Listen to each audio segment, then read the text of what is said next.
सभी बच्चों को नमस्कार। हम बात कर रहे हैं सिंगेज कैलकुलस की, हम बात कर रहे हैं आर डी शर्मा की, हम बात कर रहे हैं एनसीईआरटी, हम बात हर उस मैथ की करते हैं जिसमें डिफरेंशियल इक्वेशन है। हम बात डिफरेंशियल इक्वेशन की कर रहे हैं। तो डिफरेंशियल इक्वेशन सॉल्व करने का हमने एक तरीका बताया, वेरिएबल सेपरेबल मेथड।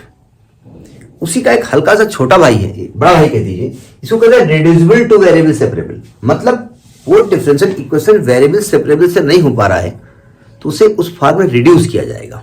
क्या मतलब है, देखिए ध्यान से। हमने बताया था इसके पहले कि जैसे कोई डिफरेंशियल इक्वेशन इस प्रकार से है, डी बाई एक्स बराबर फंक्शन ऑफ एक्स है इंटू फंक्शन ऑफ वाई है। अगर ये पॉसिबल हो कि फंक्शन ऑफ एक्स एक तरफ शिफ्ट हो जाए डी एक्स के साथ, function of Y D Y के साथ शिफ्ट हो जाए, पूरा पूरा एक्स का फंक्शन, मतलब डी वाई के साथ पूरा का पूरा y का फंक्शन आ जाए और dx के साथ पूरा पूरा x का फंक्शन आ जाए, तो इसको डायरेक्ट इंटीग्रेट कर देते हैं, तो इसको कहते हैं वेरिएबल सेपरेबल मेथड। कभी कभी क्या होता है कि फंक्शन शिफ्ट नहीं हो पाते, कुछ इस प्रकार से होते हैं कि उसमें x y के फंक्शन होते तो हैं लेकिन पूरा बंच के रूप में रहते हैं, एक साथ रहते हैं, वो शिफ्ट नहीं हो पाते। जैसे मान कोई क्वेश्चन डिफरेंशियल इक्वेशन ऐसा आ जाए, dy by D x is equal to function of x plus a x plus b y plus c के फॉर्म में आ जाए। अब पता चला यहां पे घुस गया करके ये इस फॉर्म में। अब ये ना तो इससे x निकलने वाला है क्योंकि मल्टी प्लस में है, ये x dx के साथ जा नहीं पा रहा है, y dy के साथ जा नहीं पा रहा है।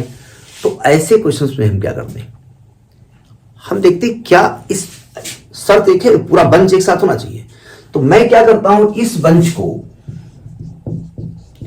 मैं टी एज्यूम कर लेता हूं, इसको हटा देता हूं। तो जब इसको टी एज्यूम कर लेंगे तो आएगा ए dx का x का 1 प्लस b y का dy बाई डी एक्स बराबर dt बाई डी एक्स। हम यहां से डी आर को बैक कर देते हैं, ठीक है। तो dy बाई डी एक्स की वैल्यू आ जाएगी dt by D X minus B minus A into 1 upon B, और यहां उठा कर देते हैं। तो यहां पर क्या होता है, dx के फंक्शन के साथ dx fx आ जाता है और dt के साथ t का फंक्शन आ जाता है, और इसको इंटीग्रेट कर देते हैं। तब ये वेरिएबल सेपरेबल में चेंज हो जाता है। इसलिए मैंने हेडिंग दी है reducible two variable separable, reduce हो जाता है उस फॉर्म में, ठीक है। एक एग्जांपल ले लेते हैं। ये इलस्ट्रेशन सिंगेज का है, इलस्ट्रेशन एग्जांपल है इसका 10.14 सिंगेज का है, इलस्ट्रेशन 10.14। क्या कह रहा है, देखिए ध्यान से। कह रहा है solve dy by D x is equal to X plus Y का होल स्क्वायर। अब साफ साफ दिख रहा है कि dy बाई डी एक्स है, x भी है, y भी है, लेकिन आप x को अलग से सेपरेट करके dx के साथ नहीं ले सकते, y को सेपरेट करके dy के साथ नहीं ले सकते। ये xy का पूरा बंच एक साथ है। हमने कहा था अगर बंच दिया हो तो देखना पड़ेगा, ऐसा नहीं कि हर जगह आपने मान लिया, ठीक है। तो मैं उसको कुछ एज्यूम कर लेता हूं, लेट x प्लस वाई को मैंने t एज्यूम कर लिया। तो आ गया, इसको डिफरेंशिएट करो, x का 1 y का dy बाई डी एक्स बराबर dt बाई डी एक्स। तो यहां से dy बाई डी एक्स की वैल्यू निकलेगी dt by D X minus 1, और ये वैल्यू उठा के यहां रख दो। तो ये क्या बन जाएगा, dt by D X minus 1 बराबर टी स्क्वायर।